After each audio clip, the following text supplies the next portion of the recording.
walaupun cuaca sedang tidak baik, tapi kita coba untuk mulai untuk belajar, mempersiapkan UTBK ya guys. Karena kalau kita lihat dari schedule-nya UTBK itu tinggal tersisa 70-an hari lagi. Jadi udah bukan lagi waktu yang lama, sehingga kalian harus bisa memanfaatkan waktu sebaik mungkin ya. Nah, salah satunya adalah dengan mengikuti ya seperti ini, semacam bimbingan yang secara online dan dilakukan secara gratis gitu ya. Kalian manfaatkan sebaik mungkin. Nanti kakak akan coba untuk ngebahas berkaitan dengan kuantitatif dan juga penalaan matematika yang kemarin kalian sudah kerjakan. Mungkin tidak semua ya guys, karena keterbatasan waktu juga gitu kan ya. Kita cuma punya waktu ya sekitar 1,5 jam untuk ngebahas soal. Kayaknya nggak bisa deh untuk ngebahas semua gitu kan ya. Satu sesi aja kalau kita bahas kuantitatif itu mungkin juga kurang.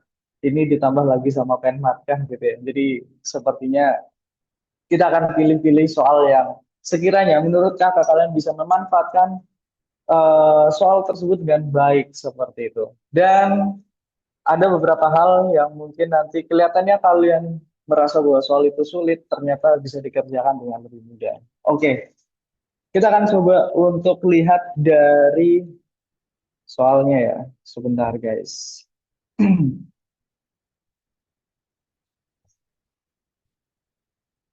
Oke.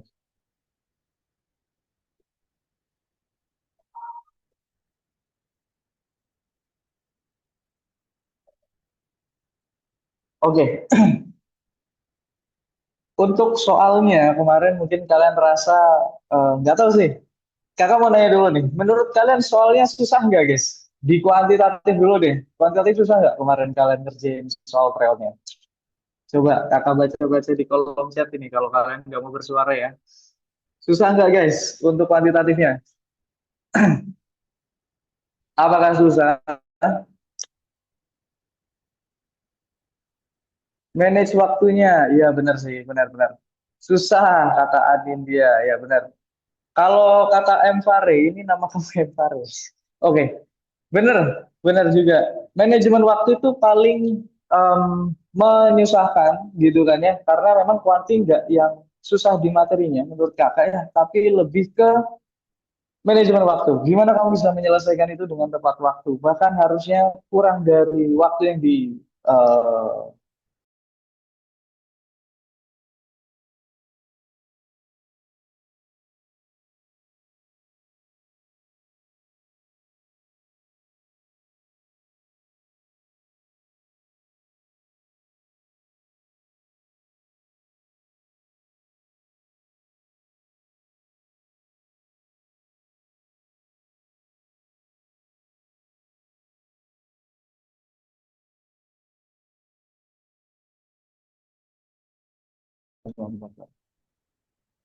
Oke, balik lagi.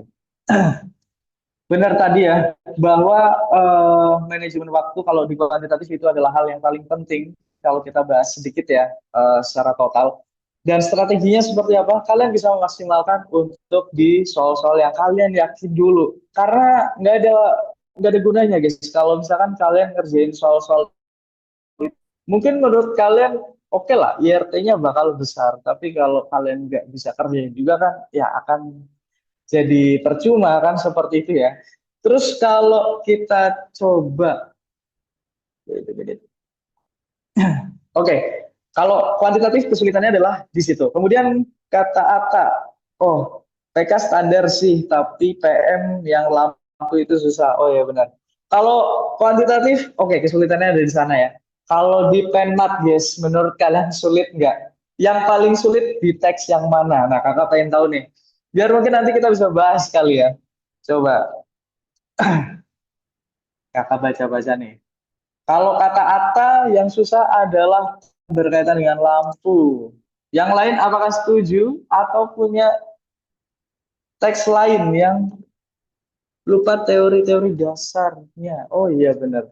Karena memang kalau di PM itu sebetulnya perhitungannya lebih basic gitu ya, tidak serumit yang ada di kuantitatif.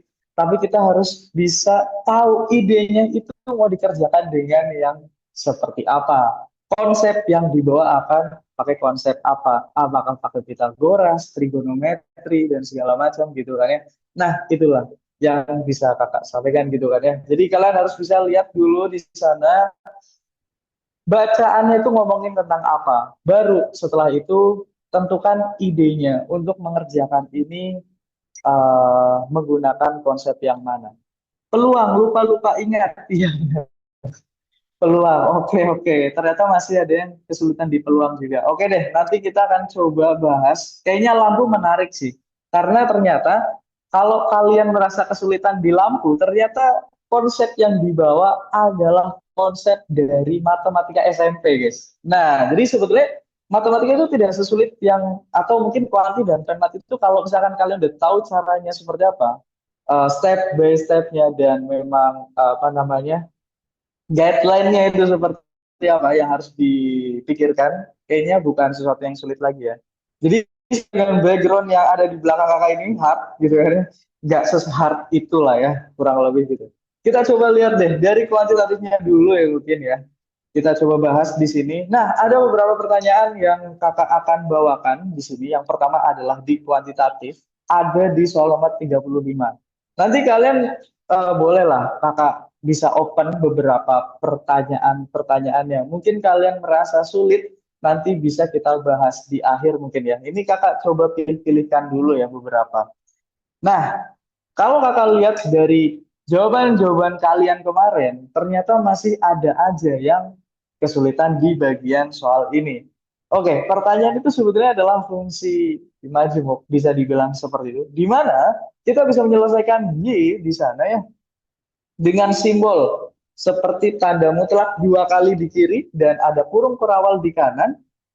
Nah, diselesaikannya dengan cara seperti apa? Oke, kita coba masuk ke pembahasannya ya. Di sini kita bisa lihat bahwa Y itu bisa diolah menjadi tiga cara, tergantung dari nilai Y-nya.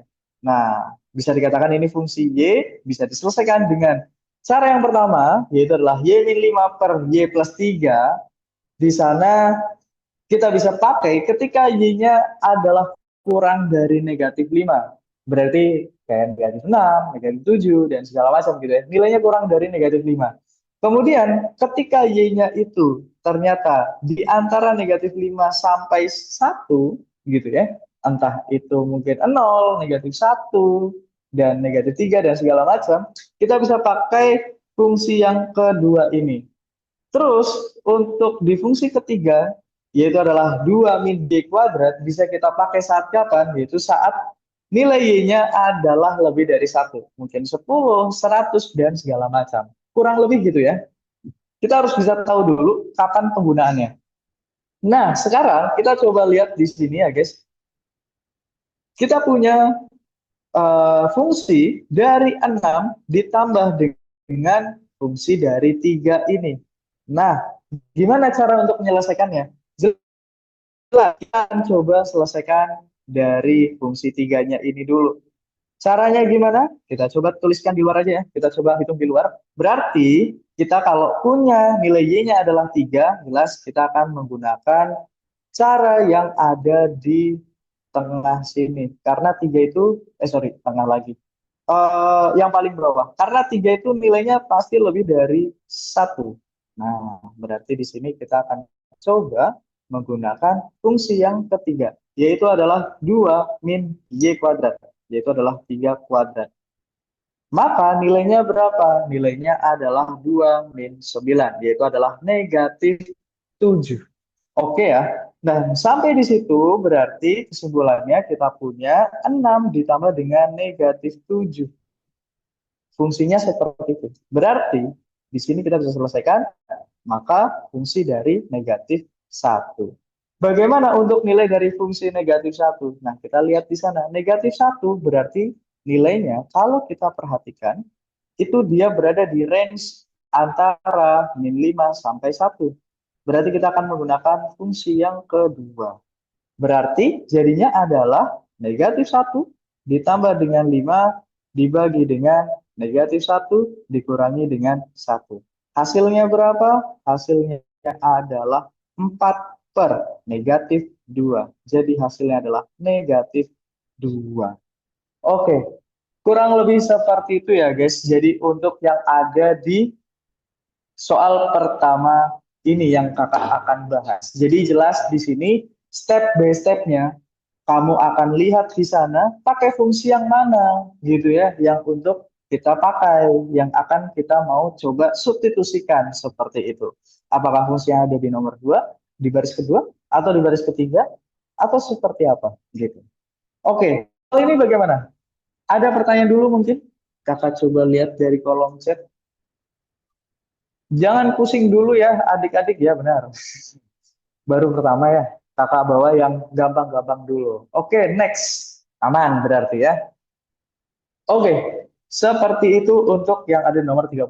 Nah, kemudian kalau kita coba lihat di sini, baru kita masuk ke materi yang cukup lumayan inti di sini, yaitu adalah berkaitan dengan fungsi. Ada beberapa pertanyaan-pertanyaan di UTBK yang bisa dibilang cukup wajib untuk bisa masuk ke dalam sana dari tahun ke tahun. Salah satunya adalah berkaitan dengan fungsi seperti ini. Dan pertanyaan di fungsi, kakak lihat juga pernah ada pertanyaan di tahun 2023 yang pertanyaannya kurang lebih sama, yaitu kita punya dua fungsi dan ingin dicari titik potongnya. Nah, kita coba lihat dulu ya di sini ya. Ada dua fungsi, yaitu adalah gx dan hx. Kedua fungsi ini bentuknya adalah fungsi kuadrat. Dan kita akan coba lihat bahwa kedua fungsi itu berpotongan di dua titik berbeda, yaitu adalah A, B dan juga C, D. Dan diketahui juga bahwa ada garis T yang melalui kedua titik tersebut. Oke, kita akan coba lihat di sana ya. Di sini pertama jelas step yang akan kita lakukan adalah mencari perpotongan di X-nya dulu. Oke, step pertama adalah cari perpotongan di X-nya. Kenapa kok nggak lewat J gitu kan ya? Karena ini harus dilakukan guys. Bagaimana caranya kita melakukan atau mencari perpotongan di X? Yaitu sesimpel, kalian sama dengankan kedua fungsi tersebut. Gx akan kita sama dengankan dengan Hx. Nah, seperti ini. Apakah ini hanya berlaku di soal yang bentuknya fungsi kuadrat? Sebenarnya enggak. Semua bentuk fungsi kita bisa lakukan hal yang sama. Kalau pertanyaannya adalah cari perpotongan. Oke, karena memang di sini pertanyaan yang pertama adalah kita mau mencari seperti apa nilai A, B, C, dan segala macam, makanya kita harus cari dulu perpotongannya. Kita akan sama dengan kan Gx dengan Hx, jadi X kuadrat plus 4X plus 3 akan sama dengan Hx-nya adalah 3X kuadrat min 2X min 5. Oke, kalau sudah seperti ini, kita akan coba untuk jadikan ke dalam satu ruas yang sama. Oke, kita masukkan ke dalam ruas kanan semua kali ya. Sehingga nanti kita bisa punya persamaannya akan jadi 2x kuadrat min 6x, kemudian jadi negatif 8. Nah, seperti ini. Kalau sudah, kamu mau faktorkan itu boleh. Kalau enggak, kamu lihat bahwa kayaknya masih sulit untuk kita faktorkan dan masih bisa disederhanakan, boleh kita sederhanakan dulu. Kita coba bagi dengan 2 kali ya. Sehingga nanti kita punya jadi ada 0 sama dengan x kuadrat min 3x min 4. Nah, kalau kita punya persamaan kuadrat yang seperti ini, berarti kalau difaktorkan X-nya berapa dan berapa? Coba kakak lihat di kolom chat ini. Ada yang tahu berapa dan berapa ini? Coba. Berapa guys? Min 4 dan 1. Oke, betul sekali. Di sini ada min 4 dan di sini ada plus 1. Jadi nanti kita punya X-nya adalah sama dengan 4 atau X-nya sama dengan negatif 1. Oke, that's right. Jadi jelas di sini kita punya X-nya perpotongannya adalah seperti itu. Dan karena di sini tidak hanya berfokus mencari perpotongan di X-nya aja, maka kita akan coba lanjutkan untuk mencari perpotongan di Y-nya. Oke, poin kedua kita akan lakukan adalah cari perpotongan di Y-nya. Oh ya, tadi kakak lupa mention guys, lupa mengingatkan ya, bahwa titik Y itu tidak selalu dikatakan, titik X itu tidak selalu dikatakan dengan titik X. Dia punya nama kerennya, yaitu adalah, ada yang tahu titik X nama lainnya apa? Sebelum kakak sebut nih, mungkin ada yang tahu di antara kalian. Nama keren dari titik X, nama lain dari titik X. Ada yang tahu? Kolom chat, gimana chat? Ayo, nggak ada yang tahu. Nggak ada yang tahu. Jihan nggak tahu. Apsis. Nah, ini dia. Alexander. Betul sekali. Nama lain dari titik X adalah apsis. Oke ya. Kalau Y, nah, Erika betul. Apsis, betul. Kalau Y, nama lain atau nama kerennya dari titik Y, bukan koordinat, bukan. Ordinat aja. Nggak pakai K ya. Ordinat. Nah, ini dia. Nama kerennya, nama lainnya dari titik Y adalah ordinat. Nah, sekarang tugas kita adalah akan mencari tahu ordinatnya dari X yang kita udah punya, yaitu adalah 4 dan negatif 1. Caranya gimana? Simpelnya adalah tinggal kita substitusikan X yang sudah didapat ke dalam salah satu persamaan atau ke dalam salah satu fungsi yang kita punya. Nah, tak tulis dulu ya, biar nanti kalian baca lagi enak. Ke salah satu fungsi. Oke, fungsi yang mana kita akan pakai? Yang kalau kita lihat ya, yang gampang aja kali ya, yang GX aja kali.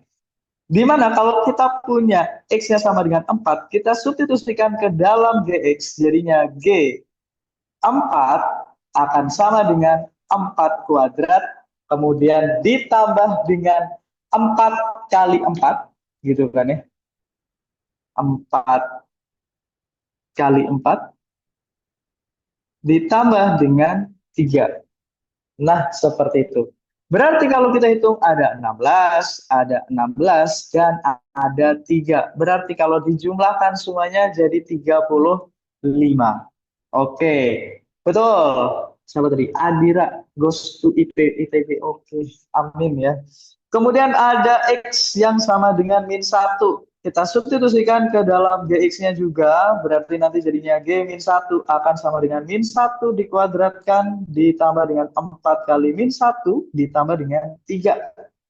Dapatnya akan jadi 1 dikurangi dengan 4 ditambah dengan 3. Berarti kita punya nilainya adalah 0, betul sekali. Betul Altaf. Nah, berarti di sini kita punya pasangan-pasangan yang jadi titik potongnya, guys. Yang pertama, berarti kita punya titik potongnya, yaitu adalah 4,35, dan kita punya -1 atau -1,0. Nah, berarti kita punya untuk nilai dari B yang ditanyakan dari soal pertama ini. Catatannya adalah A-nya harus kurang dari C. A dan C itu adalah dua-duanya absis. Gitu kan ya. Berarti jelas bahwa siapa yang akan jadi A, yaitu adalah negatif satunya. Dan C-nya adalah si 4 ini. Kan gitu. Jadi jawabannya untuk nilai B-nya, yaitu sudah pasti adalah yang 0. Seperti itu ya guys. Oke, kurang lebih itu. Step by step-nya kita mencari titik potong. Ini kan terlalu panjang Kak, gimana dong kalau cara cepatnya? Ya sebetulnya kalau kalian mau cepat, ya ini kan kakak jelasin sedetail mungkin ya. Kalau kalian mau ngitung sendiri, ya mungkin ada beberapa hal yang di sini kakak tulis nggak penting lah buat kalian jadikan step gitu loh. Nah, langsung pokoknya dicari X-nya dengan cara disama dengankan dua fungsi itu. Setelah dapat X-nya, masukkan ke dalam salah satu fungsinya. Substitusikan. Maka nanti kamu dapat ordinatnya juga. Gak ada suara, buat sebentar guys. Kok gak ada suara? Emang iya gak ada suara? Ada kok, tuh ada katanya. Ada ada kata Raisa. Nah, ada guys. Coba dinaikin volumenya ya. Dewi Setiani. Waduh. Ya itu ya.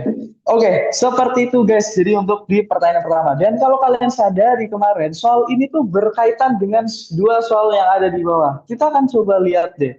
Setelah kita dapatkan titik potongnya, ternyata di sana ada pertanyaan berkaitan dengan gradien dari garis T.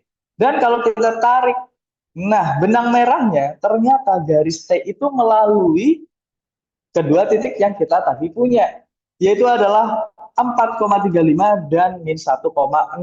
Lalu bagaimana untuk gradiennya? Kita coba lihat di sini ya. Set. Nah, kita coba untuk cek dari gradiennya. Tapi sebelum kita cek dari gradiennya, kita harus tahu dulu dong rumus untuk mencari gradien. Nah, ini penting.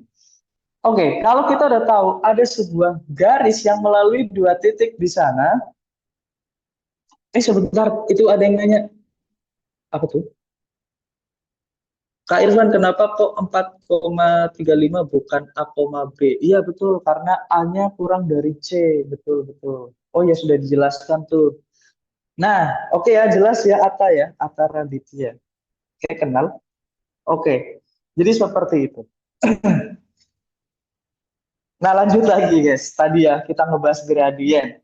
Dan di sini kita akan coba lihat dari nilai gradien itu dicarinya pakai rumus apa. Nah, kalau kita punya dua titik yang dilewati sama garis tersebut, kita nyari gradiennya dengan rumus Y2 min Y1 per X2 min X1.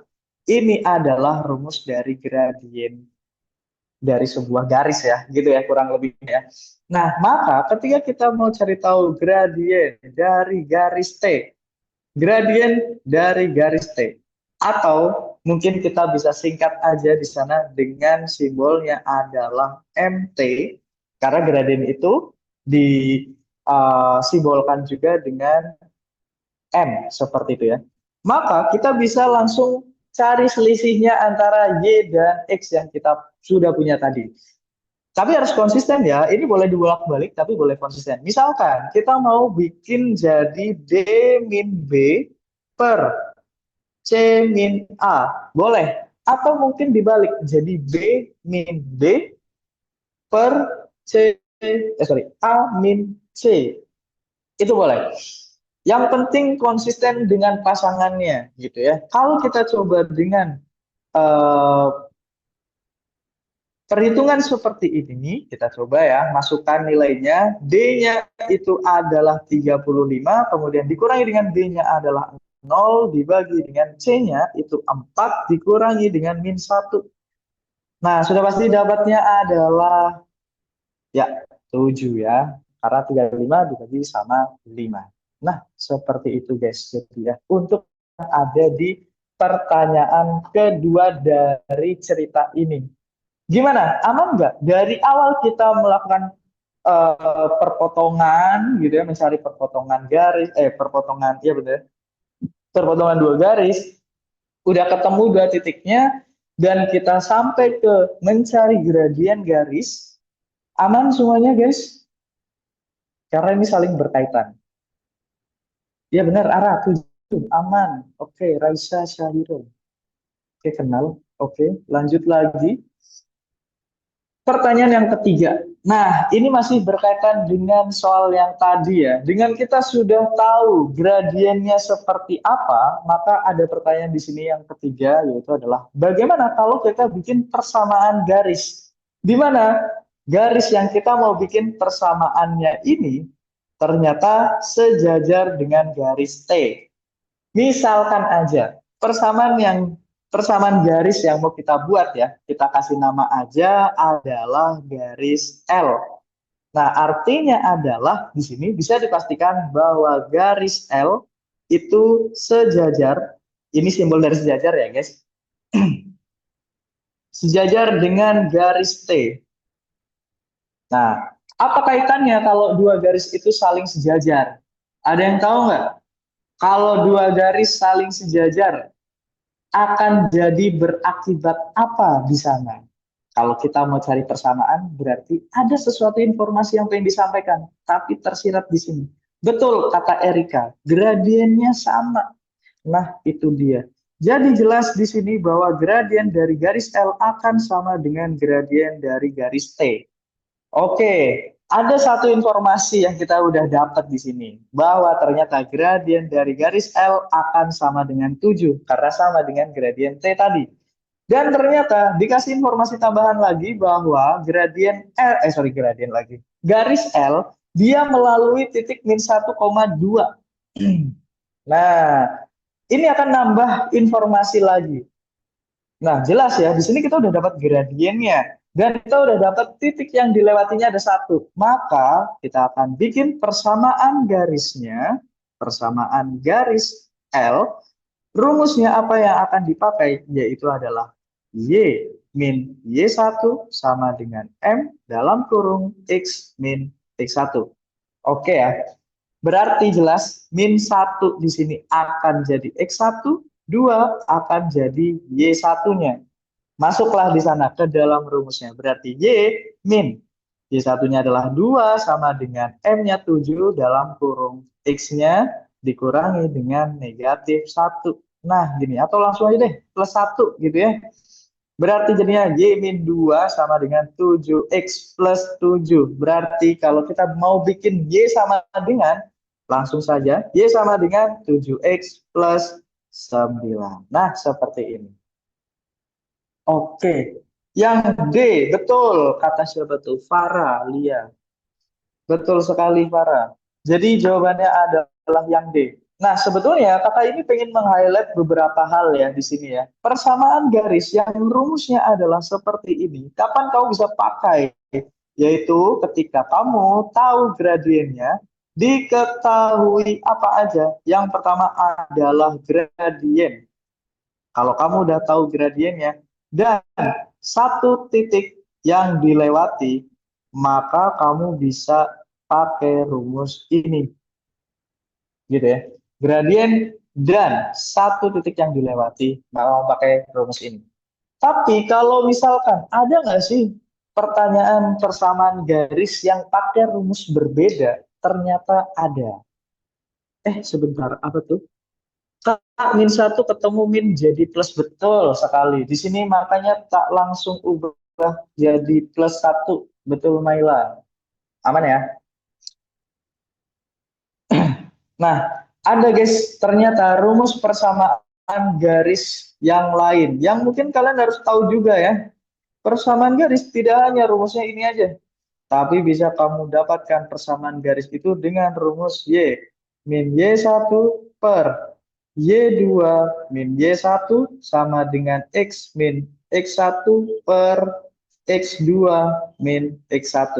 Nah, kalau rumus yang ini, persamaan garis yang seperti ini, kapan kamu akan pakai? Yaitu saat yang diketahuinya ada dua titik yang dilewati. Nah, itu dia. Kalau misalkan di sana hanya ada satu titik yang dilewati, berarti kita pakai rumus yang ini. Catatannya, setelah kita tahu titik yang dilewatinya, kita harus cari gradiennya. Gitu. Oke, oke. Gimana guys? Sudah mulai serius nih materinya ya. Ada pertanyaan dulu mungkin?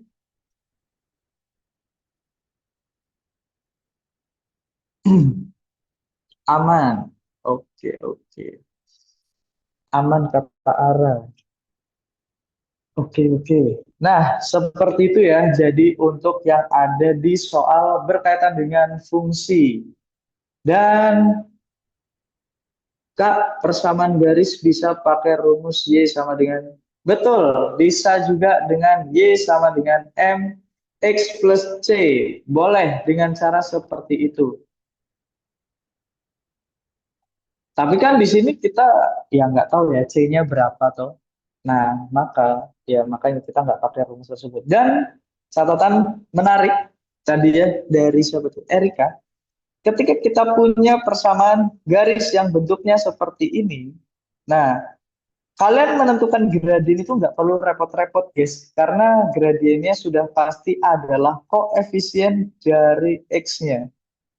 Nah, jadi kalau kamu lihat ya, dari persamaan garis yang kita udah buat tadi, dapatnya adalah yang D, sudah pasti 7 sebagai koefisien dari X-nya di sana, dia adalah gradien dari garis tersebut. Ya. Jadi kalau kamu lihat option yang E ini min 9, option yang A dan B itu adalah 9, udah pasti salah. Karena apa? Gradiennya adalah 7. Gitu. Jadi bisa mengeliminasi di sana. Oke, menarik nih tadi. Baru ingat. Terima kasih Erika ya. Sudah mengingatkan. Oke, oke. Lanjut ya, berarti ya. Nah, ini dia. Pertanyaan yang menarik lainnya, yaitu adalah berkaitan dengan soal analisis. Dua soal, Kak, sampai berapa soalnya? Ya, mungkin kuantitatif ini sih yang terakhir ya. Nanti kalau kakak open aja, nanti kalau misalkan di waktu-waktu akhir masih ada waktu, mungkin bisa kalian ajukan aja. Request soal yang mana yang pengen dibahas. Oke gitu ya. Oke, di nomor 49 di sini. Kita punya pertanyaan berkaitan dengan analisis. Pertanyaannya adalah menanyakan sebuah barisan aritmatika. Apakah nanti barisan aritmatika di suku ke 2025 ini adalah ganjil? Nah, pertanyaannya ada di situ. Suku ke 2025 adalah ganjil atau enggak? Nah, kalau ada pertanyaan apakah di sana ya guys, itu enggak harus kamu jawab dengan benar. Bisa dijawab dengan iya ataupun tidak, asalkan konsisten. Asalkan kalau misalkan kita lihat jawabannya tidak, berarti semua kemungkinan-kemungkinannya akan jadi tidak, itu akan jadi cukup. Seperti itu. Dan informasi yang kita punya di sini, satu-satunya informasi yang kita punya adalah barisan aritmatika ini punya beda 5. Nah, dari sini kita analisis, guys. Oke ya, menarik di sini. Wait, kayaknya kurang space. Kita turunkan aja sebentar. Nah, tak turunkan sedikit di sini ya. Oke, apa informasi yang ingin disampaikan ketika kita punya bedanya adalah 5? Misal ya guys, misal nih, kita punya suku pertamanya adalah 1. Kalau bedanya 5, berarti nanti ada 6, ada 11, ada 16, ada sesuatu lain lah gitu ya, dan lain-lain sebagainya. Nah, dari sini kamu bisa menarik kesimpulan nggak guys? Bentuk dari barisannya itu punya pola seperti apa? Kamu bisa kebayang nggak? Dari 1, 6, 11, terus 16, dan seterusnya. Ada yang sudah kepikiran di sini? Arahnya akan kemana? Betul sekali, Atala. Ganjil genap. Jadi sebetulnya dengan kita punya di sana, bedanya adalah sesuatu bilangan yang ganjil. Nah, ini sebagai catatan unik juga, sebagai catatan yang menarik ya. Ketika kita ngomongin di barisan aritmatika, kita bisa memprediksi barisan itu akan jadi genap ganjil dari bedanya. Ketika bedanya adalah ganjil, apa akibatnya? Ternyata nanti suku-sukunya akan jadi genap ganjil gitu. Nah, alright, gitu ya guys, kurang lebihnya. Karena apa? Yang pasti di sini kalau kita lihat ya, ketika kamu punya, ini sebagai catatan aja sih ya, ketika kamu punya genap ditambah dengan ganjil, dan ketika kamu punya ganjil ditambah dengan ganjil, itu harus tahu ya akan jadi seperti apa. Nah, nanti kita akan coba bahas deh. Ininya seperti itu ya. Sekarang, gimana caranya kita bisa menentukan U2025-nya ini ganjil atau enggak gitu ya. Dari poin yang pertama, kita coba lihat dari poin yang pertama. Kita punya informasi bahwa U1 dikali dengan U2 hasilnya adalah genap. Nah, Artinya kita harus tahu di sini perkalian antara genap ganjil akan menghasilkan apa. Nah, kita coba scroll ke atas dulu, kasih catatan dulu deh di sini. Ketika kita punya genap dikali dengan genap, hasilnya sudah pasti adalah genap. Oke ya. Kalau kamu punya genap dikali dengan ganjil, hasilnya apa guys? Genap kali ganjil. Ganjil lah, ganjil. Genap tuh. Genap dikali ganjil, 2 kali 3. Hasilnya 6 toh, genap ya. Nah, kalau kita punya ganjil ya, maaf, siap, siap, siap. Dimaafkan, janggal, bener. Agak janggal ya. Ganjil dikali dengan ganjil. Hasilnya adalah apa guys? Ganjil. Ya betul, Sipa. Atala, Lira, Ahmad Nopal, betul. Ganjil, Ijat, betul sekali. Ganjil ya. Jadi ternyata dari pola perkalian genap ganjil di sini yang menghasilkan ganjil itu adalah ganjil kali ganjil.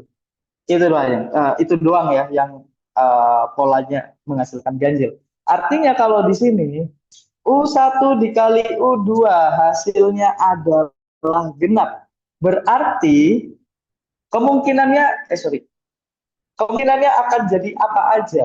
Yang pertama, bisa kan? Berarti kalau hasilnya adalah genap, bisa aja nih. U1-nya adalah genap. Kalau U1-nya genap, U2-nya kira-kira akan jadi genap atau ganjil? Kata Raisa genap-genap, ganjil genap. Loh, emang U2-nya boleh genap lagi, guys? Boleh nggak kayak gini? Genap, genap. U1-nya genap, U2-nya genap. Nggak boleh ya, nggak boleh guys. Nggak boleh. Karena tadi suku-sukunya ini pasti akan jadi ganjil genap. Nah, itu dia. Sehingga di sini kalau U1-nya genap, U2-nya pasti akan jadi ganjil. Apa akibatnya kalau U1-nya genap, U2-nya ganjil?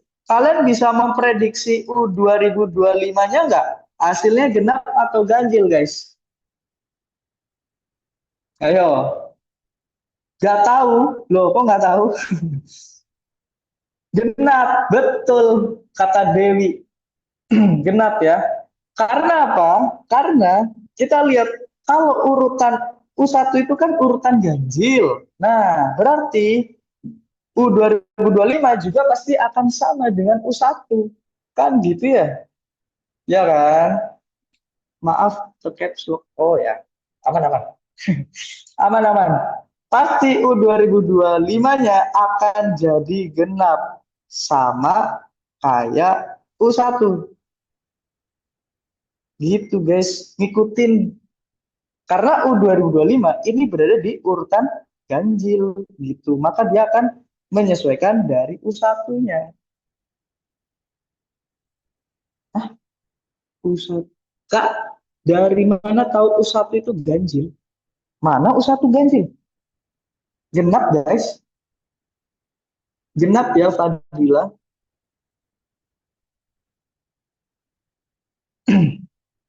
Nah, berarti kesimpulannya, genap maksudnya. Ini baru kemungkinan yang pertama. Ini baru kemungkinan yang pertama. Jadi, ketika kemungkinan pertama ini kita lakukan, U1-nya adalah genap, maka U2025-nya itu genap. Berarti, dari pertanyaan apakah tadi, jawabannya adalah salah gitu kan ya. Pertanyaan ini akan terjawab dengan salah. Nah, bagaimana tadi betul kata Dewi itu ya, bagaimana kalau U1-nya itu adalah ganjil? Kita coba lihat, kalau U1-nya ganjil, maka U2-nya pasti akan jadi genap. Kan sebaliknya ya. Maka U2025-nya juga akan mengikuti U1, yaitu akan jadi ganjil. Ya, pokoknya samalah alasannya gitu ya. Sama. Dan kalau di sini, artinya pertanyaannya akan terjawab dengan benar. akan terjadi dua kesimpulan yang saling kontradiktif kalau kita lihat. Ada bilang salah, ada bilang benar. Berarti bisa dipastikan bahwa satu saja itu tidak cukup ya guys. Nah, seperti itu. Aman nggak nih? Satu saja. Bisa dipahami ya. Ketika informasi yang kita punya hanyalah U1 kali U2, betul, nggak cukup karena nggak konsisten. Betul, nggak konsisten mengatakan salah atau nggak konsisten mengatakan benar. Dia masih kontradiktif di sana, tidak konsisten, gitu ya. Ini alasannya, betul tadi ya, tak tambahkan ya, kata Ara di sini tidak konsisten kesimpulannya. Jadi kalau soal seperti ini, kita nggak mengharapkan jawabannya itu benar, tapi mengharapkan jawabannya konsisten gitu. Kuncinya itu aja. Oke, aman ya. Kita coba lihat di poin 2 saja. Kalau dari satu saja tidak cukup, apakah dari dua saja juga akan jadi tidak cukup? Kita coba cek. Dua saja itu dia bilang bahwa U2 dikali dengan U4 akan jadi ganjil.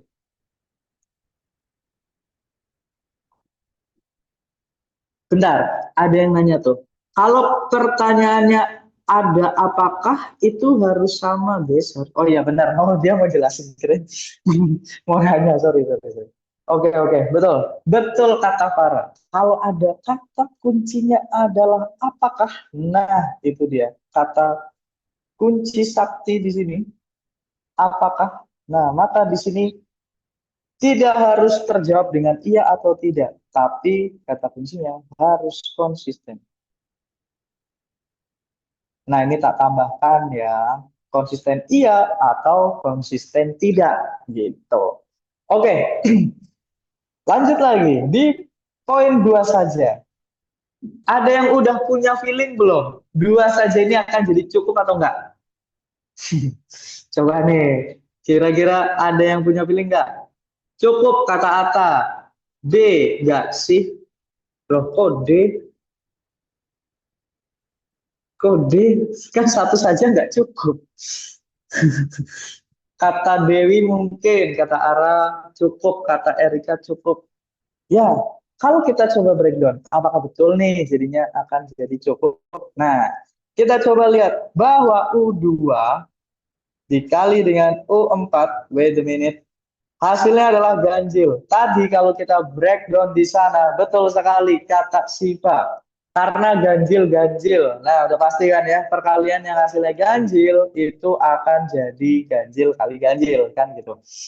Ganjil U2-nya, U4-nya pasti akan ganjil dan tidak apa ya, menyalahi aturan ya, karena U2 dan U4 pasti punya nilai yang atau sifat yang sama ya. Kalau ganjil ya ikut ganjil, genap ya ikut genap gitu kan ya.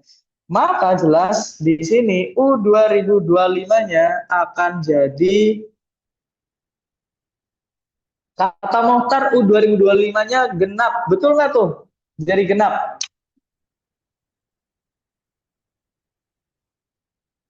Loh, kok genap? Kalau U2-nya genap ya U2025-nya ganjil nggak sih? Kan dia beda dengan U2-nya. Ayo, kurang teliti nih. Ayo, kurang teliti. Ganjil ya, bukan genap ya. Jadi di sini akan jadi ganjil apa namanya, lawannya dari U2 atau dari suku-suku yang berurutan genap di sini. Oke, kakak mau tanya Raisa, boleh Raisa mau tanya apa? Ditulis aja langsung pertanyaannya. Kok itu genap kali ganjil sama ganjil kali genap hasilnya beda? Ya, karena tadi kita akan coba lihat nilai U2025-nya itu dari U1-nya. Nah, jadi nilainya, ya betul, ngikut U1, ngikut dari suku yang urutannya ganjil. Karena U2025 itu adalah suku yang di urutan ganjil. Itu dia alasannya. Jadi di sini ketika U1-nya genap, ya U2025 ikut genap. Kalau U1-nya dia ganjil, berarti nanti U2025-nya akan jadi ikut ganjil gitu. Jujur rumit ya, ya gimana ya. Soal analisis memang seperti itu guys. Bismillah, bisa ya. Jadi U25 ngikut sama U1 ya Kak, ya betul. Ngikut dia. Kak, U2 kan ganjil, U2025-nya genap nggak sih? Oh iya, astaga. Kok aku tulisnya ganjil, guys? Tadi apa ya? Oh iya, Deng, betul betul. Tadi kata siapa ya yang bilang genap tadi ya? Oh, Muhammad Akbar. Ya benar benar benar. Oh, iya, sorry salah. Benar. U2000 U2-nya ganjil, U2025-nya akan jadi genap ya. Jadi memang kebalikannya. Padahal tadi kakak udah bilang kebalikannya ya. Jadi wait a minute. Aduh, sebentar guys.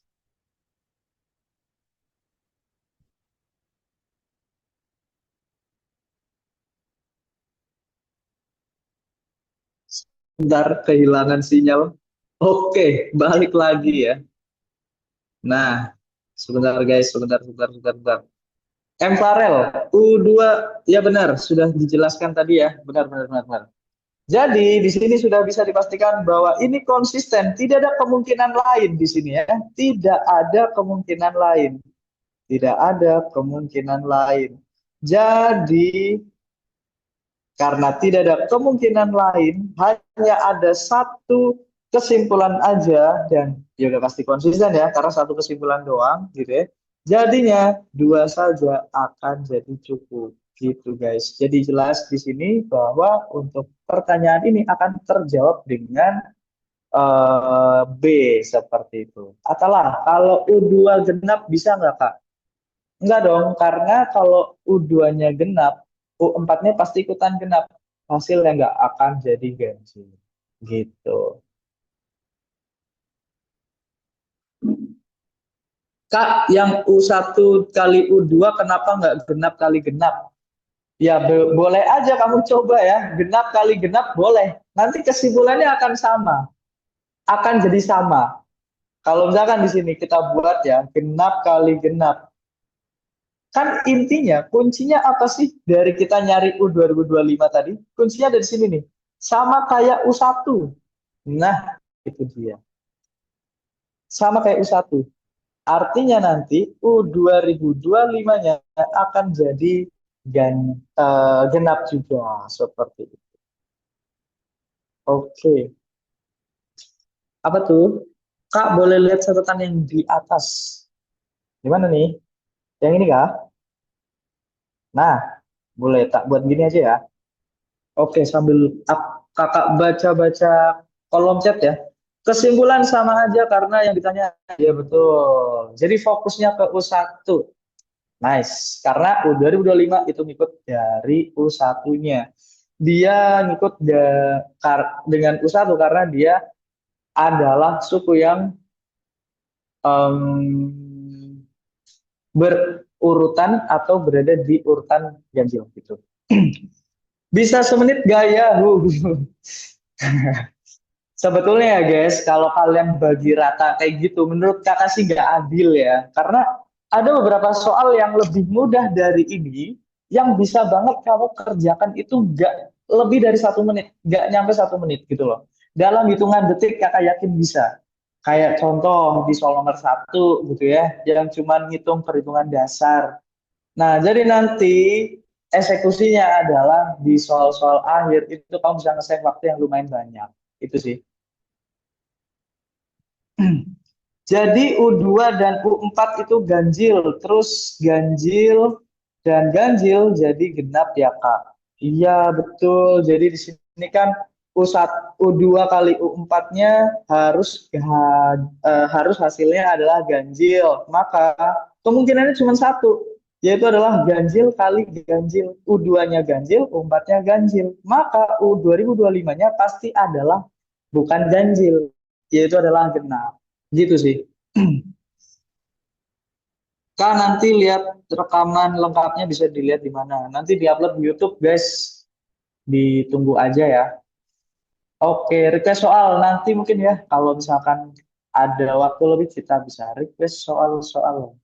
Karena di sini kakak lihat dulu yang diprioritaskan kali ya. Oke, terus, nah itu untuk kuantitatif yang bisa kakak sampaikan. Nanti kalau ada waktu lebih kita bisa bahas-bahas soal yang lain. Oke, oke. Nah, waduh, sorry. Soalnya malah di atas ini. Sebentar, guys. Kakak perbaikin dulu ya. Nah, ini sih. Oh, Allah. Oke, oke. Kita coba lihat di penalaran matematikanya. Yang tadi ada request. Sebenarnya ini juga melihat keresahan banyak orang gitu ya. Dari soal yang lampu. Nah, ini dia. Tadi kakak bilang bahwa soal ini kelihatannya sulit, jelas karena kalian ke distract dengan gambar yang udah mungkin rumit dan segala macam. Tapi sejujurnya soal ini tuh bisa banget kalian kerjakan dengan konsep matematika yang ada di SMP. Nah, konsep apa itu? Kita coba cari tahu ya. Jadi di sini ada sebuah tiang lampu, di mana lampu itu terpasang di puncaknya, berada di sudut lapangan olahraga. Nah, itu ya ada tandanya di sini ada lampu. Kita mungkin kasih nama L aja. L udah dipakai ya. M mungkin. Nah, kemudian di sana dijelaskan bahwa ada Ani dengan tinggi badan 1,5 meter. Nah, di sini ada Ani ya guys. Dia punya tinggi 1,5 meter. 1,5. Kemudian dia berdiri sejauh 15 meter di depan tiang tersebut. Kita goraskah ini? Kita coba lihat nanti ya. Kita coba lihat nanti. Apakah benar pakai kita goras? Udah ada yang nebak, guys. Ini jaraknya. Mungkin kita kasih nama titik-titiknya dulu deh. Tadi sudah ada M. Di sini ada N. Ada O sama ada P mungkin ya. Biar lebih jelas. Intinya L ke O itu akan pakai lagi. Akan sejauh 15 meter jaraknya. Kemudian di sisi lain, di depan tiang lampu tersebut dipasang dua tiang, yaitu A dan B, di titik A dan di titik B. Untuk menyangga sebuah papan pengumuman, bentuknya adalah persegi panjang. Di sini ada papan pengumuman, bentuknya persegi panjang. Yang mana papan pengumumannya? Yaitu adalah DCEF ini. Nah, oke.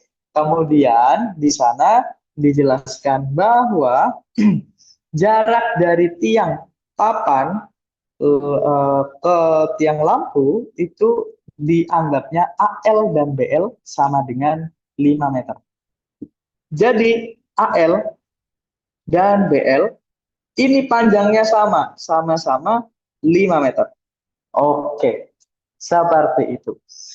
Kemudian tinggi dari papan pengumuman CF itu adalah 3 meter. C ke F ini 3. Atau bisa dibilang ya kalau CF-nya adalah 3, sudah pasti DE juga pasti akan jadi 3. Kan gitu ya? Nah, kurang lebih gitu. Kemudian sedangkan tinggi dari tiang AE adalah 8 meter. Berarti di sini kalau kita tarik ya, eh, kurang lebih ini tiang tingginya adalah 8 meter. Kurang lebih itu guys untuk informasi yang ada di soal ini. Oke, cukup jelas sih harusnya ya. Oh ya tadi kelewatan. Ada panjang C ke D. Panjangnya adalah 5.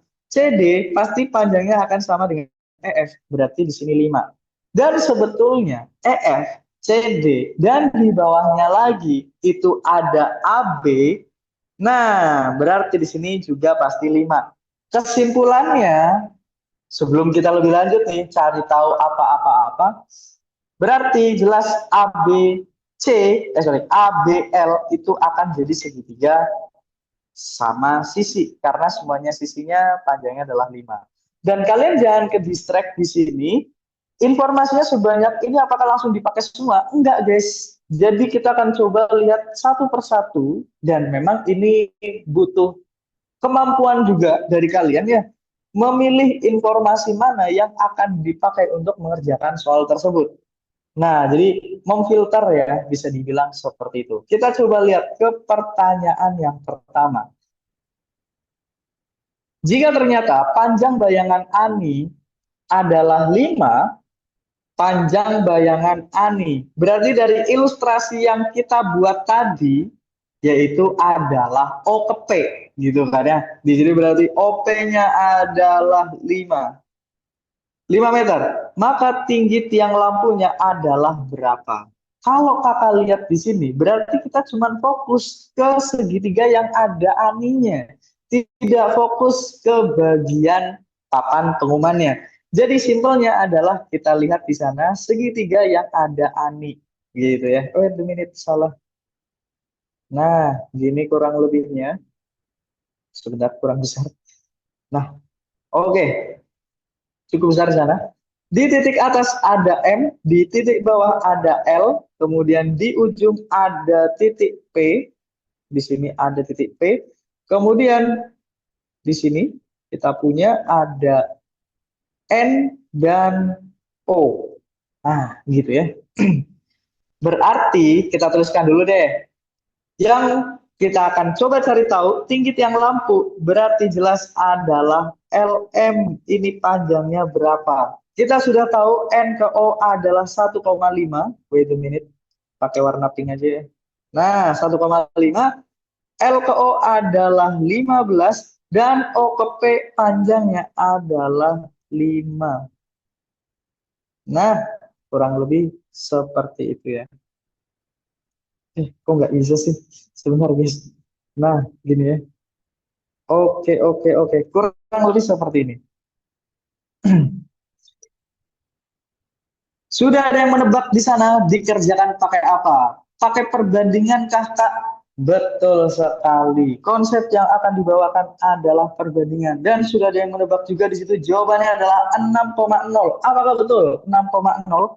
Betul tadi, pakai perbandingan.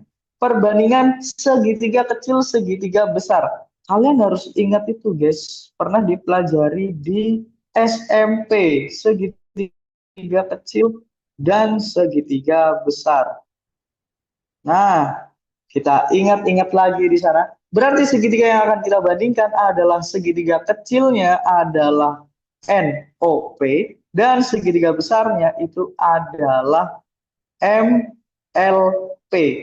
Kita akan bandingkan sisi alas dengan alas, tinggi dengan tinggi, seperti itu ya.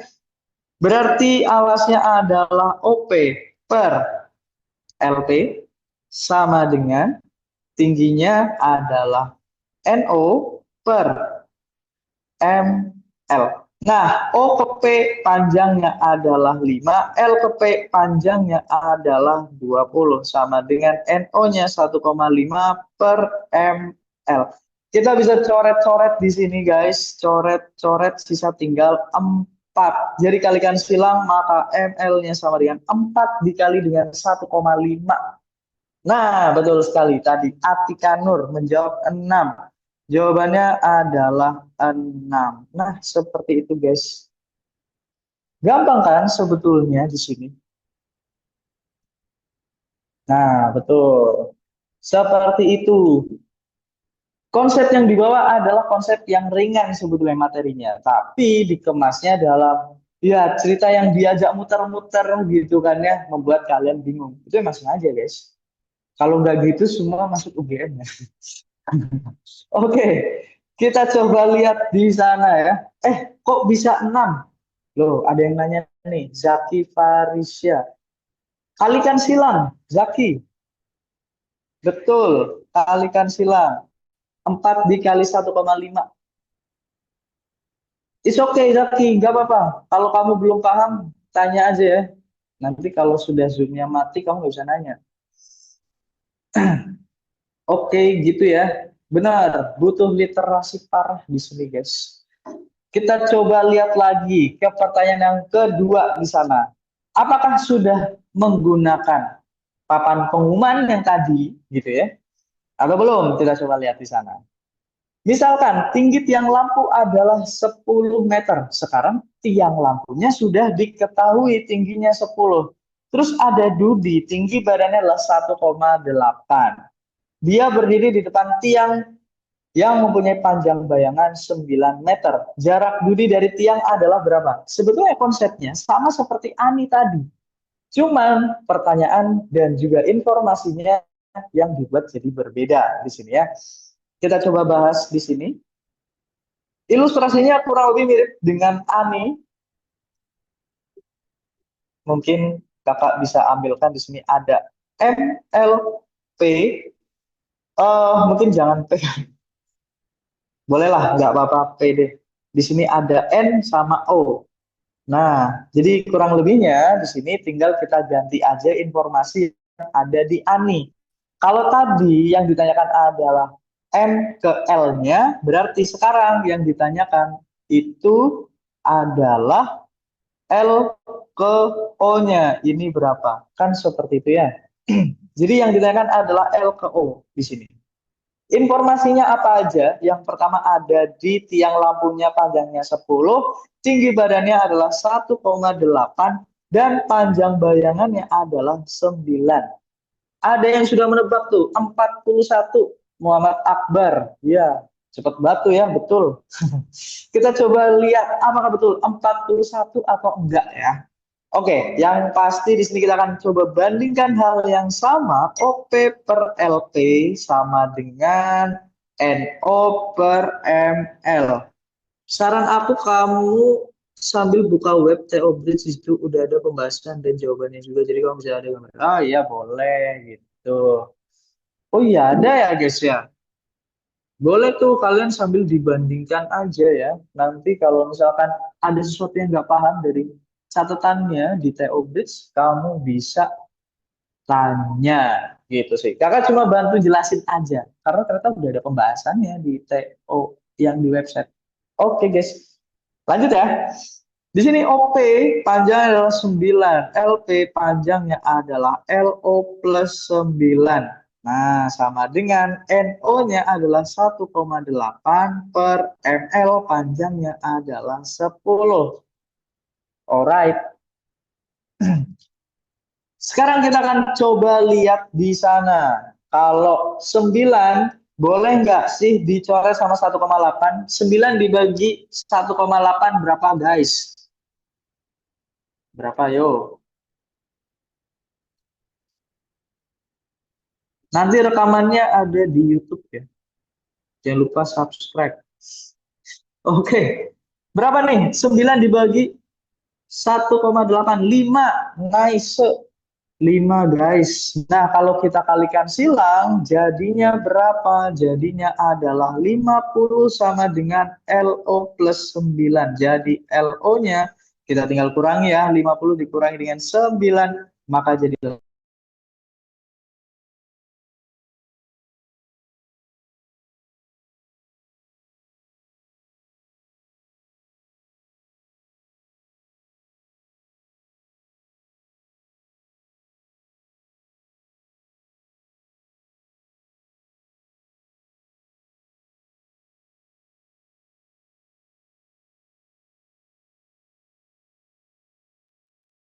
Oke, sorry guys, kelempar ini ya.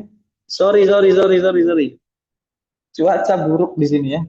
41 ya LO-nya. Oke, betul sekali. Jawabannya adalah 41 di soal yang kedua ini. Aman semua?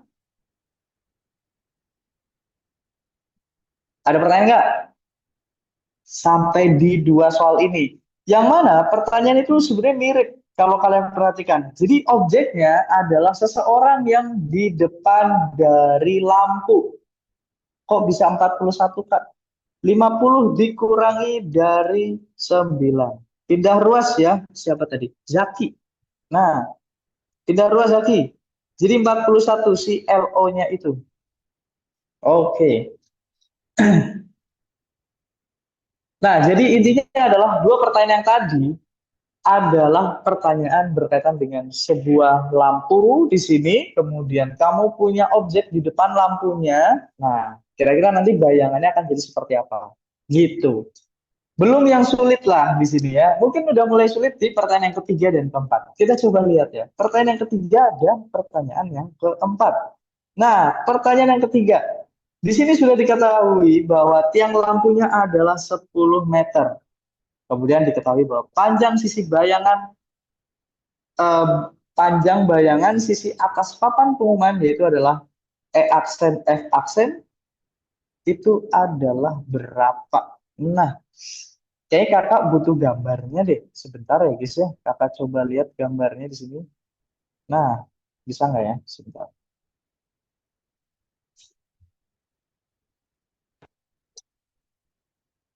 Oke, sebentar ya.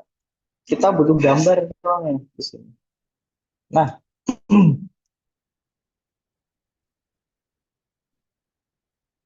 alright. Nah, ini dia. Untuk gambarnya kita coba pakai di soal yang nomor 61 ini. Pertanyaannya intinya adalah nanyain E aksen F aksen panjangnya berapa gitu. Dan sudah ada keterangannya di sana bahwa tiang lampunya tingginya adalah 10. Berarti dari M ke L ya di sini M ke L panjangnya adalah 10. Oke. Idenya masih sama sebetulnya, yaitu adalah perbandingan aja. Kenapa nggak pakai trigono, nggak pakai apa-apa dan segala macam? Kalau pakai trigono sudah pasti kamu harus butuh sudut. Masalahnya di sini nggak ada sudutnya, guys. Jadi kayaknya kita nggak bisa pakai trigono gitu ya. Tapi hanya sesimpel kita pakai perbandingan aja. Nah, ada yang kepikiran nggak yang harus dilakukan pertama tuh mungkin sudah ada yang bisa nebak di sini, udah ada yang bisa nebak. Kayaknya udah bisa lihat dari pembahasan sih ya. Oke, jadi di soal ini kalau kita coba lihat ya, untuk yang apa namanya informasinya, bagaimana caranya kita mengetahui dari sorry mana sih tadi? Nah, caranya kita bisa mengetahui dari aksen F aksen. Oh, sudah ada yang nebak tuh. 25. Oke. Apakah betul jadi 25? Nah, hal yang pertama kita akan coba untuk lakukan yaitu adalah melakukan perbandingan. Perbandingan yang mana dulu yang akan kita coba lakukan yaitu adalah perbandingan dari M, kita tarik garis ke E dan menuju E aksen. Nah, itu dia. Jadi kalau digambarkan, lebih dari sekali nggak sih Kak perbandingannya? Betul. That's right. Jadi soal kayak gini bisa aja ada dua kali step perbandingan. Kalau tadi kan gampang ya, tinggal satu kali perbandingan selesai. Betul, ini ada dua kali perbandingan. Makanya tadi perbandingan yang pertama kita akan lakukan adalah dari segitiga M, L ke E aksen. Di sini di tengah-tengahnya ada E dan A. Nah, informasinya sudah sangat jelas kita punya. M ke L 10, E ke A adalah 8, terus L ke A-nya itu 5. Nah, apa yang kita mau cari di sini? Yaitu adalah A ke E aksen. Itu perbandingan yang pertama kita lakukan adalah mencari itu terlebih dahulu. Ini tak taruh sini aja ya guys. Berarti perbandingannya yang bisa kita lakukan adalah dari ML per EA sama dengan L ke E aksen per A ke E aksen. Kan gitu. Nah, nanti tujuannya kita nyari A ke E aksen itu apa nanti akan terjawab di perbandingan yang kedua. Oke, kita lakukan di sini perbandingannya sehingga jadinya seperti apa? M ke L itu panjangnya adalah 10, E ke A adalah 8, kemudian ada L ke E aksen berarti ada 5 plus A E aksen seperti ini per A ke E aksen. Kita bisa kalikan silang kalau misalkan memungkinkan, tapi kita coret dulu aja ya, biar gampang ya. 5 sama 4. Nah, Kalikan silang sekarang. Jadi kita punya 5 AE aksen sama dengan 20 plus 4 AE aksen. Berarti kalau kita pindahkan ruas AE aksennya ke sebelah kiri, jadi kita punya AE aksen sama dengan 20. Nice, seperti ini. Aman, semua dapat ya. AE aksennya adalah 20. Jadi, kesimpulannya apa guys? Kalau kamu gambarkan di sana ya, ada bentuk segitiganya kan gini ya. Nah, terus di sini ada A sama B. Di sini ada L, A, B, kemudian di sini ada E aksen dan F aksen. E aksen dan ada F aksen. Nah, seperti ini. Yang mau ditanyakan adalah E aksen ke F aksennya berapa? Kenapa kok dibahas gini kelihatan gampang gitu? Oke, ya sih, betul ya. Jadi memang pasti ribet kelihatannya, tapi aslinya gampang, guys. Dan ternyata kamu kan tadi tahu ya bahwa LAB itu adalah segitiga sama sisi. Nah, maka apa yang terjadi di sana akibatnya? Maka LE aksen, F aksen juga akan sama sisi. Akan jadi segitiga sama sisi ya, maksudnya gitu. Sehingga ketika kamu sudah tahu di sana bahwa L ke E aksen, tadi kan A ke E aksennya adalah 20 nih, berarti L ke E aksennya adalah 25. Maka jelas bahwa ketika kita udah tahu L ke E aksennya adalah 25, maka nilainya akan sama dengan E aksen F aksen, yaitu adalah 25. Nah, seperti itu guys. Alright, alright. Wih, banyak yang join 83 guys. Keren. Apa tadi ada yang nanya? Bentar, bentar. Kok bisa 20? Bisa 20 kali silang guys. Bisa 20 itu dikalikan silang ya. Jadi nanti, atau mau tak jabarkan dulu boleh deh. Boleh ya, ini tak jabarkan ya. Sebentar guys, ada yang nanya. Sebentar guys. Jadi nanti kita punya 5 AE aksen sama dengan 4 dikali dengan 5 plus AE aksen. Gini. Jadi dikalikan satu per satu. 4 kali 5, 4 kali AE aksen. Oke, semoga terjawab ya. Apa nih? Bentar guys, aduh. Bingung nih mau jawab yang mana dulu. Bentar, bentar, bentar, bentar. Apa nih? Bentar Kak, kok LE bisa sama dengan EF? Langsung dapat segitiga sama sisi karena segitiga di apa tuh? Di awal yang ABL itu udah sama sisi Kak. Iya betul. Jadi konsep apa yang digunakan dari yang berwarna pink yang tadi tak jelaskan karena di sisi sama sisi? Karena kan semuanya panjangnya 5 guys. Kamu lihat deh tadi informasi yang di awal. Kita tahu bahwa L ke A itu 5, berarti L ke B-nya juga 5. Dan tadi, kenapa kok AB-nya bisa dikatakan 5? Itu karena EF-nya 5. Nah, dari situ, EF kan pasti akan sama dengan AB panjangnya.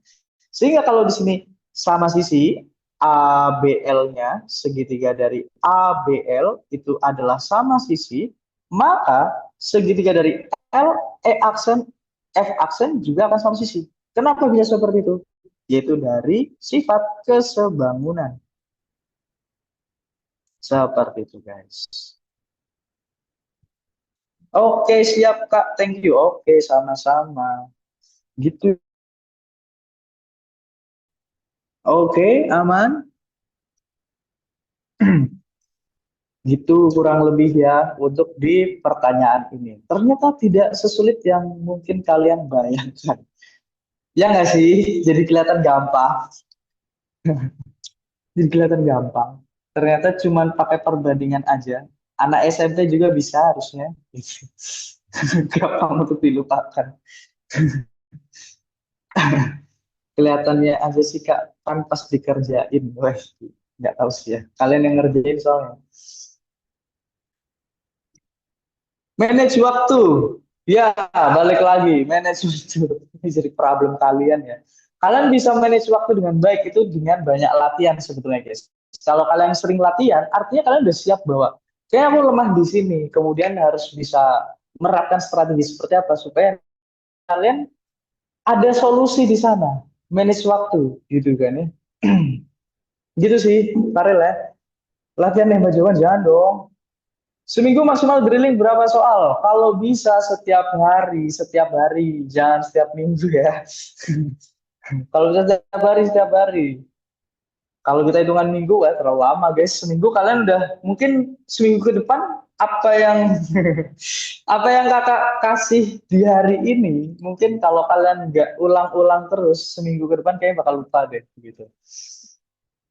MBG aja. Jangan. Oke, lanjut lagi kita ke pertanyaan yang keempat. Pertanyaan final dari cerita ini kita coba lihat ya. Dari gambarnya deh, kayaknya butuh gambar deh di sini ya. Kakak pakai gambarnya lagi.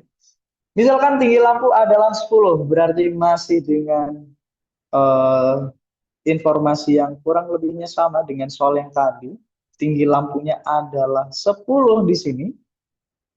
Kemudian panjang bayangan sisi samping papan pengumuman yaitu adalah C aksen F aksen itu panjangnya berapa? Nah, jadi di sini pertanyaannya adalah C aksen F aksen panjangnya jadi berapa? Alright, alright. Nah, bagaimana kita bisa mengetahuinya? Sebetulnya soal ini itu masih nyambung dengan soal sebelumnya. Artinya apa yang kita punya di soal sebelumnya bisa kita manfaatkan lagi, guys. Apa yang bisa dimanfaatkan? Yaitu adalah panjang dari L ke aksen. Panjangnya adalah 25. Nah, berarti tugas kita di sini adalah cari dari L ke C aksen aja. Jadi atau mungkin L ke D aksen. Nah, tugas kita adalah nyari ini. Supaya nanti biar tahu nih D aksen ke E aksen ini berapa, tinggal dikurangi aja. Gitu ya. Jadi pertama kita akan lakukan adalah cari L ke D aksen ini berapa. Nah, caranya gimana? Kita pakai perbandingan lagi. Perbandingan yang akan dipakai adalah yang mana? Berarti M, karena di situ D aksen, berarti adalah bayangannya dari D.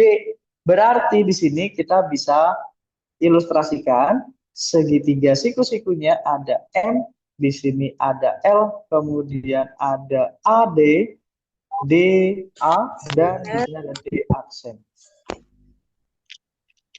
Oke, oke. Wait a minute. Mana sih?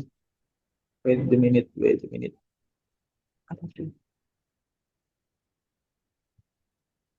Aduh, sebentar guys.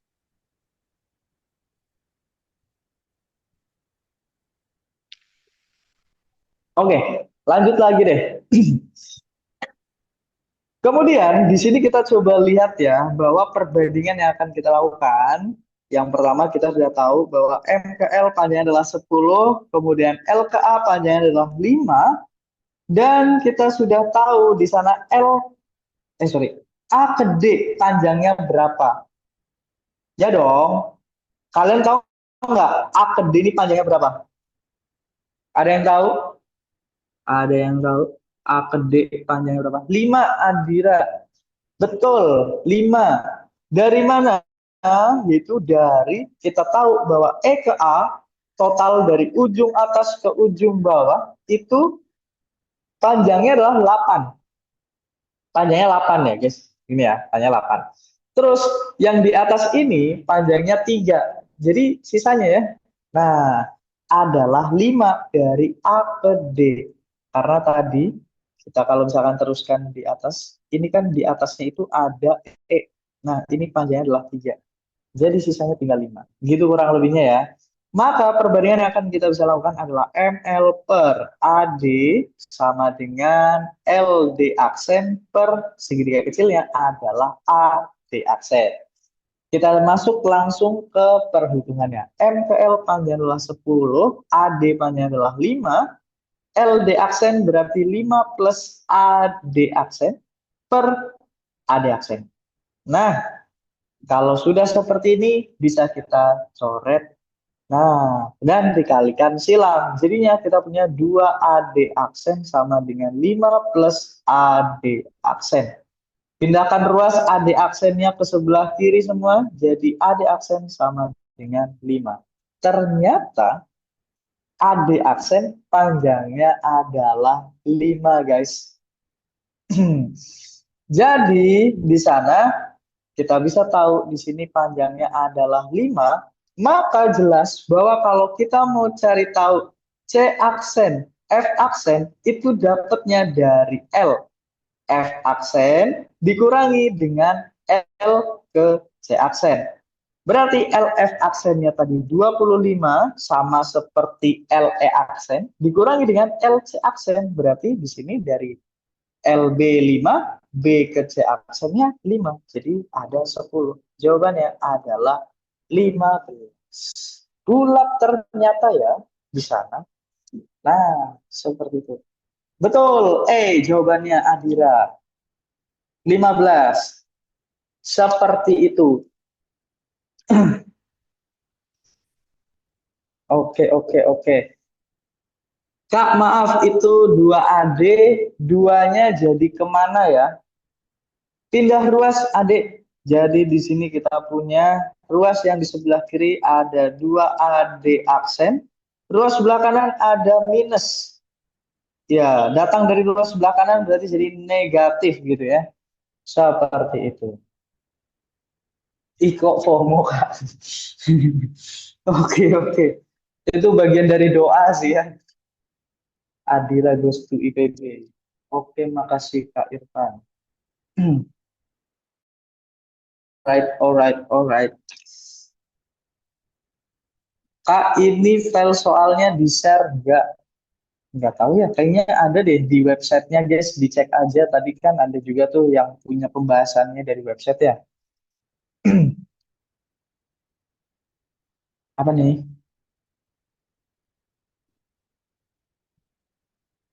Kok hilang duanya, Kak? Ya kan dua dikurangi satu, adik.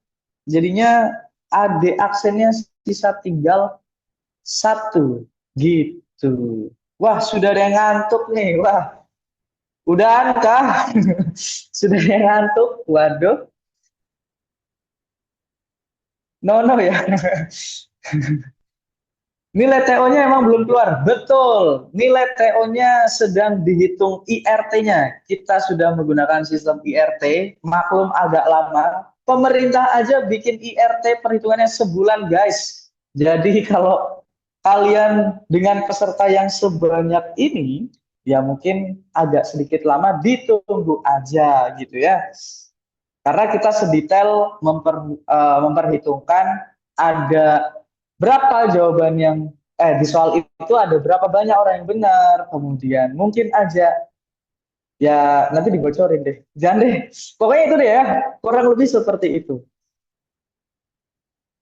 Oke, lanjut. Nah, soalnya kakak sebetulnya sudah menyiapkan soal itu aja. Mungkin kalian ada yang pengen apa sih itu?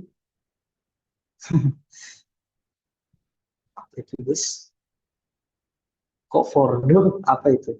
Nah, mungkin ada yang mau request, tapi nggak banyak ya, waktunya tinggal sedikit. Boleh deh, kakak buka open. Mau kuanti atau penmat, mungkin bisa ditulis di kolom chat ya. Tadi ada yang minta biner ya? Yang biner tuh yang mana ya, guys? Sebentar ya, kakak coba cek. Dari soalnya PK. Ya, tadi kayaknya ada yang minta operasi biner. Operasi biner itu berarti yang wait a minute. Nah, ini kayaknya ya Ada yang masih bingung kah dengan soal operasi biner yang seperti ini? Iya, 46. Oke, boleh. 46, 47. Weh, banyak dong. 48, 49.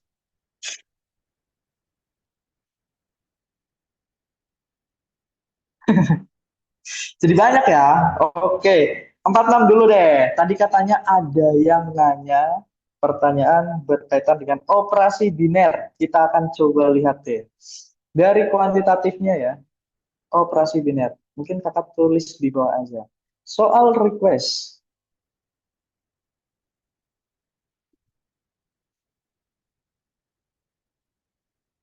Alright, kita akan coba lihat di sini.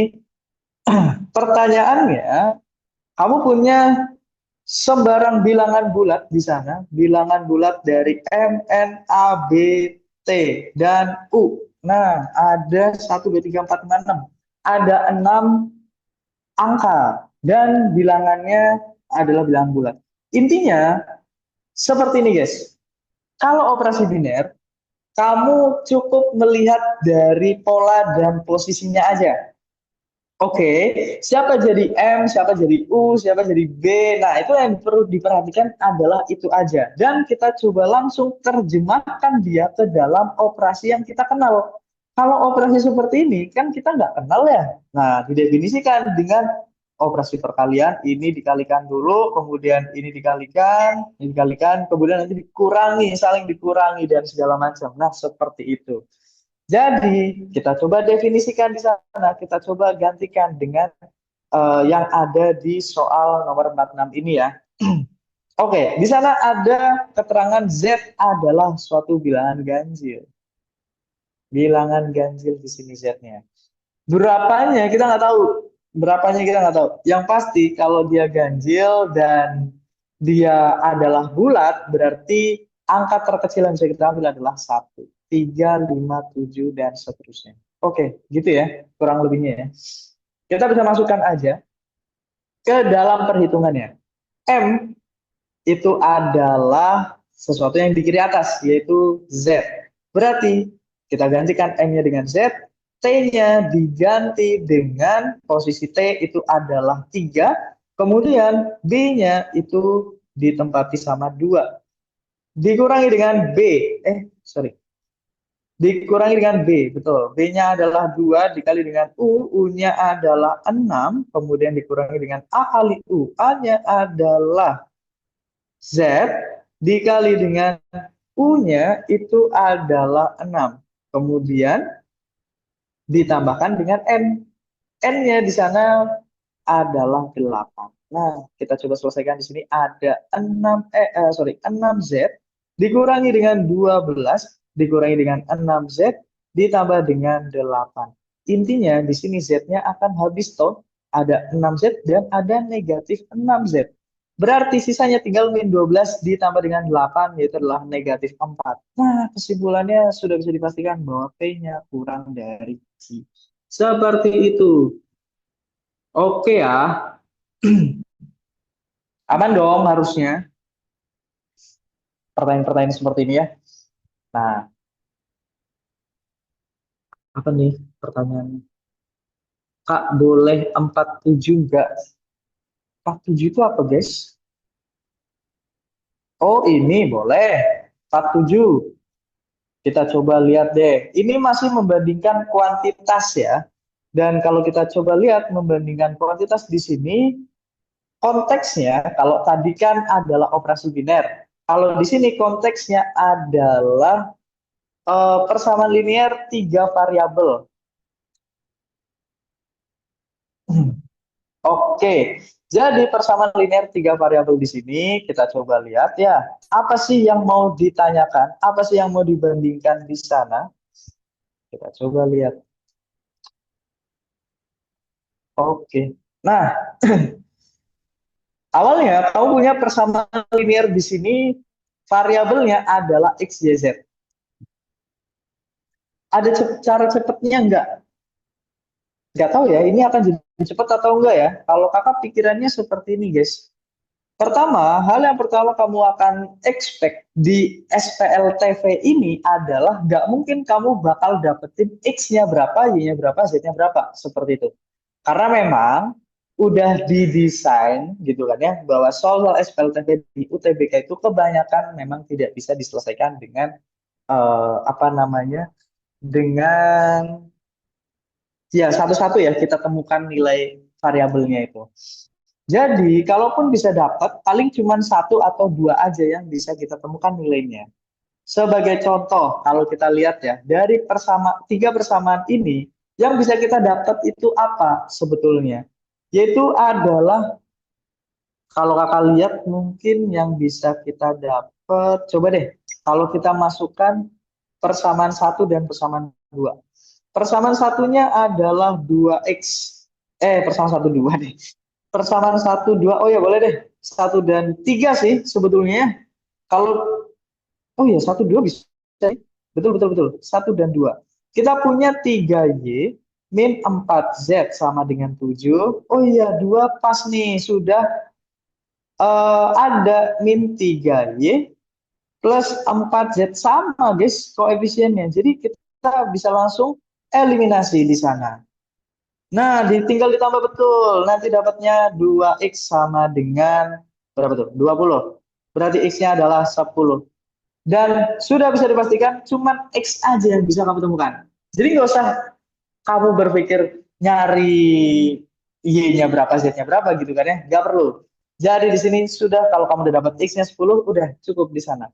Dan langsung kita masuk ke pertanyaan yang ada di soalnya di sini. Pertanyaannya adalah 2A min 9B plus 2C. Jadi kan di sini A, B, C-nya itu akan sama dengan X, Y, Z ya guys. Berarti bisa kita buat aja di sini 2X plus, min 9Y plus 12Z. Oke, bagaimana ini bisa kita buat? Yang pasti 2X kita udah punya. Kemudian min 9Y di sini ya. Kalau kamu amati, min 9Y plus 12Z itu kan adalah 4 kalinya, sorry, ya, 4 kalinya dari min 4 nih, min 4 kalinya dari persamaan yang pertama. Min 3 nih, sorry.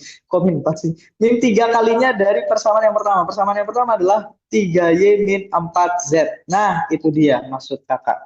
Jadi di sini jelas 2X-nya sudah ada 10, min 3, 3Y min 4Z-nya datang dari persamaan yang pertama. Nah, cepat sih harusnya ya.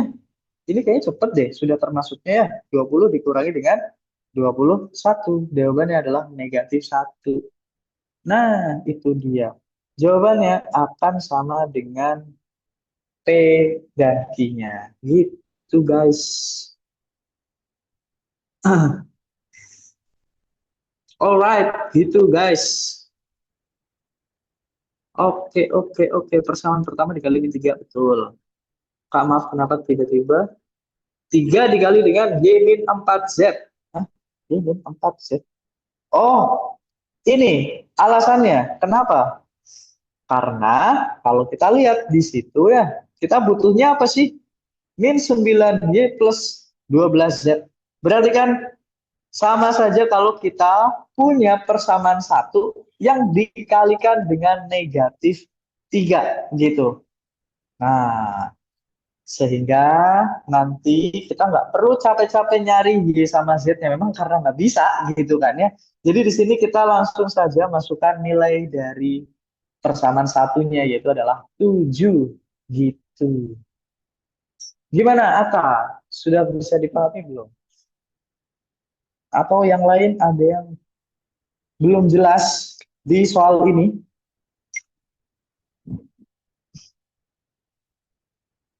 Kak, kalau soal trigonometri gimana Kak?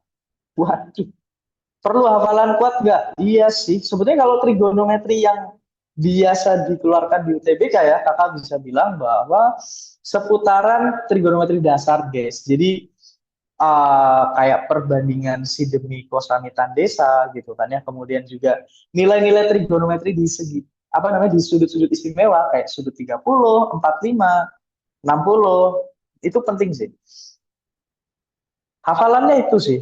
Kalau sampai ke aturan sin, aturan cos, dan juga trigonometri yang serumit identitas trigonometri kayaknya enggak sih gitu ya. Untuk di UTBK sejauh ini yang kakak lihat dari kuantitatif ya seputaran itu dari tahun ke tahun ya.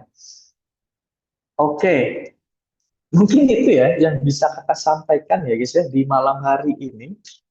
Oke, nanti kalau ada kesempatan lagi ya, apa ini? Ada yang nanya trigonometri apa ini? Oh berarti diganti ya persamaannya. Enggak, alasan digantinya bukan karena Y dan Z-nya itu enggak ketemu ya. Ganti persamaannya, betul, betul. Karena, ya, Kak kira diganti ke A sama B ya, bukan. Memang karena Y sama Z-nya itu nggak bisa kita temukan, sehingga kita bisa ngakalinnya, ngakalin yang ada di kotak warna biru muda ini, ya diakalin ya guys ya. Nah, diakalin, diubah bentuknya jadi ada unsur persamaan satunya gitu. Oke, kurang lebih itu guys yang bisa kakak sampaikan di malam hari ini ya. Tetap semangat guys untuk belajarnya. Tinggal sisa 70-an hari lagi. Ya mungkin kakak bisa nyampein sedikit doang di sini ya. Semoga ada manfaatnya buat kalian. Kalau nanti kalian bisa ada kesempatan, ada rezeki dan ada waktu, ya nanti bisa ketemu kakak di Blitz Indonesia cabang Yogyakarta ya. Oke, mungkin itu dulu guys dari kakak. Sekian dan terima kasih. Jangan lupa nanti kalau mau lihat lagi eh, videonya, video pembahasannya bisa kita lihat di YouTube ya. Nanti linknya akan dikirim sama kakak-kakak admin yang cantik-cantik ini. Oke, terima kasih semuanya ya. Sampai jumpa.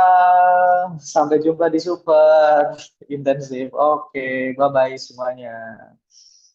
Semangat guys yang mau ke IPB, ITB, mau ke UGM, jangan lupa belajar.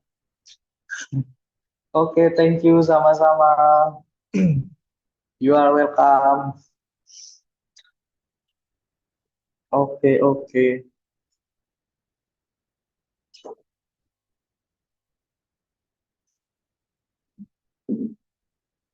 Thank you guys semuanya ya.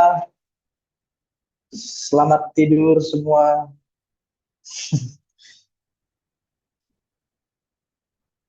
Oke, oke.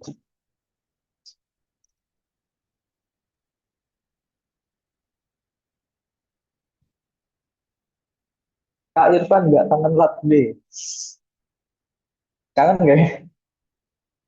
Nggak tahu guys. Kalian nggak balik super nggak kangen deh.